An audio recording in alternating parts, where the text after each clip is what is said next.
In the common law jurisdictions, as you mentioned, it largely comes down to drafting. Poorly drafted force majeure clauses, unfortunately, are quite frequent. And when they're necessary, it becomes a question of looking at the clause, first of all, and seeing what it's covered and what it's not covered. So some of the issues that we look at that give us problems include things such as imprecise clauses, even the very factors themselves, which may constitute force majeure, may not be certain. So you'll often see, a roughly generated clause that will say, in the event of war or act of God or flood or strike, etc. And it may be very old boilerplate language that has, in this case, for example, not been updated. Probably most people on the call faced force majeure issues in respect of the COVID-19 pandemic. And we sort of looked at them and they've become a lot more sophisticated. But we still see holdovers with poorly drafted clauses that don't clearly identify what is a force majeure, an intervening event which essentially makes the follow through on the obligations of a clause impossible. And this is an important piece as well in terms of statutory language. Is it an intervening event that makes the obligations or the performance of obligations or the invocation of one of the requirements that's necessary in a contract actually impossible, cannot happen? And the reason I emphasize that is that there's a significant distinction between situations that may make the performance of a contract onerous or economically extremely burdensome, not the same thing as making it impossible. So it'd be that a poorly drafted force majeure clause does not define what the force majeure event is. It's not clear. Also, it may not be clear in terms of timing. If the force majeure event is a limited one, so say, for example, it is a weather act, a flood or something like that, that has a duration of only 1 day, does that mean that the event or the delivery of the obligations can take effect the following day? Or do the circumstances of the particular delivery mean that even 1 day's delay would mean that it's not possible? So if you're talking about perhaps a smaller event like a community run that cannot be held on a Saturday, if it could be held on a Sunday, it might be too strict to say that it's force majeure and the entire contract and the obligations of the parties dissolve. However, if you're talking about a major international sporting event that has international broadcasting rights and it has a space held in a calendar, and there may be celebrities or superstar athletes who are traveling within 24 hours, then the delay of a day may indeed thwart the possibility of holding it. Clause defining force majeure must be very tight. It must be inclusive. It must be realistic in terms of both the jurisdiction where it's happening, what are the likely events that could cause force majeure, and also, if you're not dealing with a statutory situation like we have here in the UAE, you also want to prescribe some of the remedies or the fixes. Can a delay happen? Can you merely suspend during the period of force majeure and then rehold it? Should you reschedule it? Also, damages. Where do the damages lie? What are the costs that are involved? Being realistic is very important in these situations. Some events have very low spend or financial cost up front, but a lot on the day. Other ones, we deal with some events where up to 90% of the actual costs of an event are spent before the day of the event. In major circumstances like this, a good deal, if not the vast majority of costs, incur up front. So when the force majeure event happens, if we're comfortable that it's properly a force majeure event, what are the financial impacts of that? How should they be borne? But another issue there as well is that you must think about when you're drafting the clause is insurance. So can you get insurance to cover a potential force majeure event? What realistically amount should be covered, specifically what parts of delivery, Can the event be rescheduled or delayed? If so, does that impact the insurance payout, etc.? So all of these issues should be in your mind. And, I don't want to just cut across a broad swath and say that, every force majeure clause I see is poorly drafted. But it often seems to be the case in hindsight, and this is just a problem we all face as lawyers. In hindsight, we often look at a force majeure event and say, if I had known what was coming, I would have drafted it differently. But that's really the definition of force majeure, right? It's an unseen intervening event that we actually didn't predict. Speak to the other side as well. We're not in the old days where a contract was sort of jotting down a few points and hoping that you were outmaneuvering the other side. These are clauses that probably should be drafted in concert with opposing counsel in advance to try and come up with a realistic plan as to how to get through a difficult situation.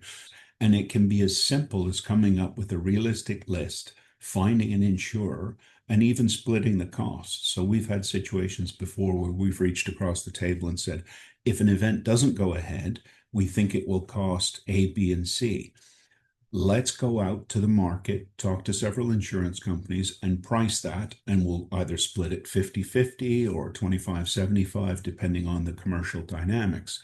But it's very often, particularly in the events community, you're dealing with good relationships between parties, and they may be multi-year. So even if your event has a force majeure event in 2026, you may have a long-term relationship and 2 or 3 or 5 more years in that same contract.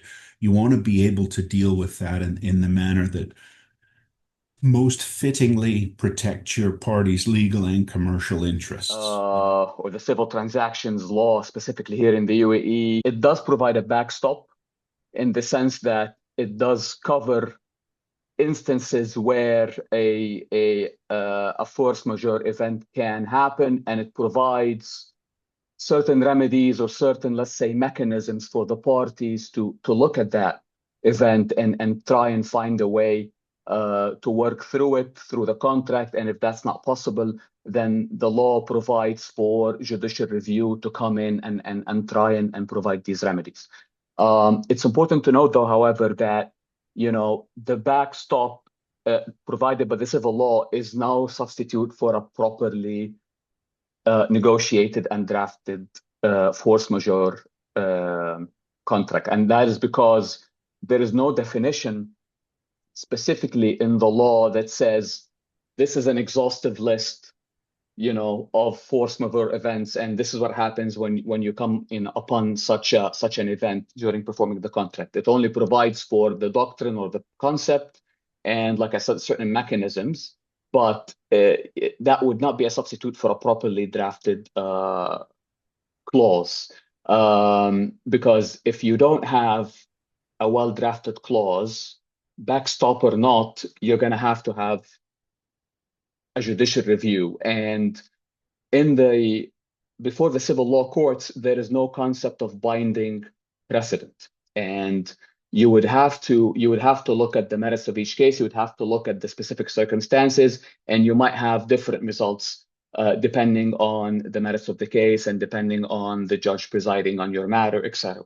Properly drafting the clause is very important.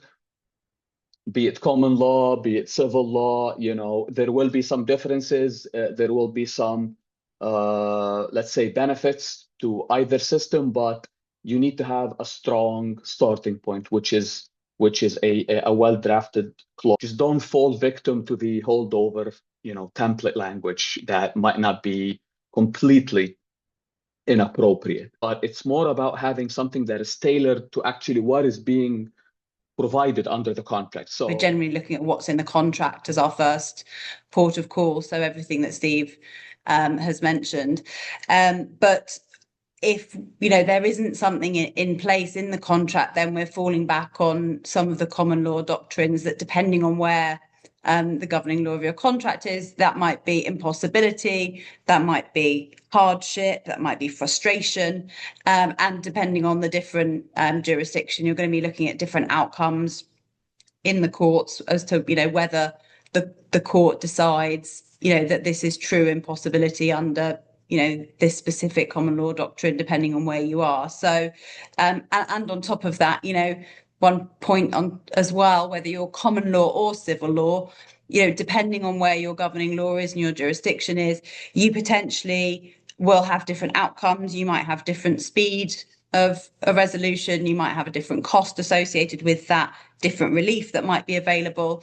So it really can be a bit of a lottery. So it really is worth thinking about, the governing law and jurisdiction of the contract as insurance coverage and the terms that are available. Again, these are quite bespoke arrangements now. Since COVID, since, going back to Steve's point, the volcanic ash, since the various conflicts around the world, the insurance market has responded to that. And so, coverages that everyone laughed at, Wimbledon being the typical example, Wimbledon famously took out insurance for pandemics, and I believe paid for many years for pandemic insurance prior to COVID. And I'm sure many of the sporting world thought that was absolutely crazy until COVID happened, and they were one of the few rights holders to actually turn a profit because they had that insurance in place. Having said that, now I think you would find it very, very difficult to find pandemic insurance, or the exclusions would be very extensive, and I'm sure the premiums would be completely off the charts as well. So these probably wouldn't be policies that it's as easy to get hold of anymore. But there are still specific insurances that can be taken out and that should be considered. And so I always encourage a legal team to really kind of speak to their commercial counterparts and really try to understand the risks that are involved. So to Steve's point, really getting to the bottom of what's actually going on in this contract, where do we see the risks? And often you will work with a commercial team to try and put risks into 4 categories. So you will look at what the business is prepared to accept as a risk, what they would like to avoid, what they would like to mitigate, and then what they would like to transfer by taking out insurance. And if you can look at the risks in a contract through that sort of framework, you can usually identify, okay, we can take this step to mitigate that risk, or the business is prepared to accept that risk. And then you can say, okay, well, this is the one narrow element of risk that we're not prepared to accept, and we therefore need to insure against it. And to Steve's point, that's much easier when you have a narrow idea. So that, but there's definitely an uptick in that now, specifically event cancellation, because if you look at, the calendar of a country like the UAE, for example, in terms of sporting events and entertainment, it is packed, and they're obviously looking to come back from this even bigger and stronger. So part of that would be getting that cover in place and giving their partners, their suppliers, their vendors, etc., that comfort that they can get back to business fairly quickly. Whatever entity you're working with or as outside counsel for. I mean, I've had instances where, I've worked for government entities, and sometimes our clients are government entities. They may have very capable and detailed insurance policies and relationships with their insurers. So, for example, even if they, major sporting event insurance is quite bespoke, they may not have that, but they may have very deep umbrella policies that cover other things, and that perhaps allow them to get insurance that they don't currently have in a realistic manner. Once we find out what really needs to be covered and you boil it down, we often will ask for the client to, if they do have an existing relationship with an insurer, to bring the insurers in to visit the site and to talk about the risks. Insurers, again, if it's a large entity, the insurers often have a good relationship, and it's not the case that they're looking to exclude as many costs as they can, because they may be making their money on other elements of the client's insurance. But it's much harder for an insurer to refuse a claim if you've brought them in advance of an event and you've shown them the physical layout, you've discussed what can go wrong, etc. And also, they're often looking at long-term relationships. And also, you'll find with many of the major international insurance companies, they will have drafting departments that will stress test your clause. So if you've drafted a force majeure clause with a specific goal of isolating those issues which you're going to insure against, if your client has those resources, use them. Ask the client, say, look, I know you guys have an annual insurance company on retainer and stuff. Can you have them take a look at the clauses we've drafted? I usually think of a wheel and you have the event in the center, the contractors, the stakeholders, and we literally draw this out. And you should be asking yourself in advance, what types of contracts are there? Who are the parties to them? How do the parties' interests differ? And you mentioned a couple, Valeria, that are very important. So if you think, who are your stakeholders? So you probably, in this region, very often government is involved. They may or may not be directly funding, but undoubtedly you will require some permits from government. You've got other stakeholders like sponsors who, maybe have paid a lot of money in advance and they have numerous activations, both locally and internationally, that they intend to use based on the event. How will they be impacted? So all of this to say that the spokes coming off the event include people who are there for fun. They're there to, they've bought a ticket and they want to come and enjoy the event. Some people are VIPs who have to be there. They'd rather be at home on the weekend, but they need to be there with clients or something like that. Some people, it's the biggest commercial event of the year. If they've thrown out a lot of sponsorship money to have activations. Other people are logistics. They're getting people, services in and out. How many cups of coffee are sold at an event? How many other types of beverages? If it's an event in region here, we always worry about temperature and potentially athletes overheating. How many ambulances do you have to have on site? If it's a triathlon, how many rescue divers do you have to have underwater when the swim portion starts? All of these questions, all of these people who will be on site will be there hopefully with the aid of at least one contract. So you should be asking and stress testing on your diagrams, what is the main interest of this party? Who are they contracting with? And what's their worst fear if something goes wrong? Not all of those contracts will be subject to the same choice of law or the same jurisdiction. Sometimes if the rights holder is outside of region, they may insist that the contracts they enter into are subject to the law of their home jurisdiction. Closer to the center of the hub, and you're advising either the overall rights holder or the venue or host facility that literally has hundreds of contracts around this single event, then it's a pretty intensive job to make sure that you've analyzed the risk and potential loss from a force majeure event and how you deal with that in each of those contracts and potentially with your insurer. Always the event ecosystem, and you're trying to populate that as part of your strategic planning with your client.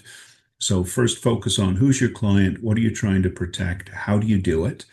And in the event of a force majeure event, how do you make those protections? So what we often see is that when an event comes into focus that may become a force majeure event, the parties will start discussions. We now, because of recent events, understand that they may not go forward and it may not be possible for them to go forward. So they could be true force majeure events. We get together in advance and say, guys, how are we going to plan for this? We have an event, for example, in September. We're currently not sure whether or not it can happen. Let's sit down and amend the contract if we have to so that we can better prepare both parties, because this is just 2026. We have 3 more years in this contract. Would like to add into the mix for athlete agreements in particular. So it's obviously certainly true that if there is an athlete contract in relation to them participating in an event and the event is potentially cancelled, then there will need to be there will almost certainly be a conversation about the payment. So that's the obvious point to make. However, depending on the situation, to what another point that Steve has made, often that will lead to a conversation between the parties about how potentially this could be remedied. Now that might be that they'll actually participate in next year's event. We've also seen, for example, in very well drafted force majeure clauses, some great language saying things like, that the potential remedy could be, good faith negotiations to agree and make good. Just to keep the door open for the parties to agree something. Now, if somebody wants the athlete to participate in next year's event, however, there are other things to consider with that. So, if this is a sponsorship relationship, you'd need to be considering, is the athlete going to be potentially participating in an event where that sponsorship relationship is an issue? For example, if they're an Olympian, they might run into Rule 40 issues, or if they're taking part in a team competition that's coming up. So that's one thing to bear in mind. And so, also if the agreement is extended, an athlete might look at that and say, well, actually, that's a bit of a problem for me because I had hoped to go off and do that other event and get paid over there. So, from an athlete perspective, they'll often be thinking about maximizing their revenues. If an event is cancelled, also, you might have an impact on the rankings if a player is involved in a sport where there are individual or team rankings, and that can have an impact on potentially performance-related bonuses and payouts for that. So something to be thinking about with athletes. And if the event is rescheduled to a later date, then obviously the contract could continue and the obligations may be transferred to that future date. But that's also very dependent on whether the athlete can actually physically make it. And sometimes chop and trade, depending on the jurisdiction you're in and what's happening. So one benefit we have here in the Middle East that we've often seen is athletes may be coming in for a specific event, and it may be our client that's paying for them to appear, but they may have other commercial engagements. So a lot of athletes now are influencers, and you can chop and trade. And if they're coming to your jurisdiction for an event, if you also know that they're doing other things, maybe you can extend that delay period. The consumer protection angle is an interesting one, really. And just to be clear, when I talk to this, I am just focused on the UAE, not like wider GCC or even other jurisdictions like Egypt, Lebanon, etc. Just the UAE. And I say that because for two reasons. First of all, there is a standalone federal consumer protection law in the UAE. And secondly, because we have had some anecdotal experience with this ourselves as a team. But before I get to that, I want to say that at the moment, the issue is a little bit in flux. It's not been really tested under that law. And that law, if you look at the way it's drafted and it's implementing regulations, it seems as if it's focused more on commodities and physical products. It doesn't obviously exclude services if services are captured, but when it talks about remedies for consumers, which is basically members of the public, it's as if it's more tilted towards physical products. Now, having said that, this is still fairly recent. The events took place in Feb. We've had some cancellations, but not a lot actually. So whether or not this will be tested by way of a court case, judicial review or not, it remains to be seen. It could be also tested before the Bureau of Consumer Protection, which is the federal entity that's mandated to oversee the procedures under that law. The nature of the entertainment business in the UAE and the fact that it is backed very strongly by government, that has practical implications.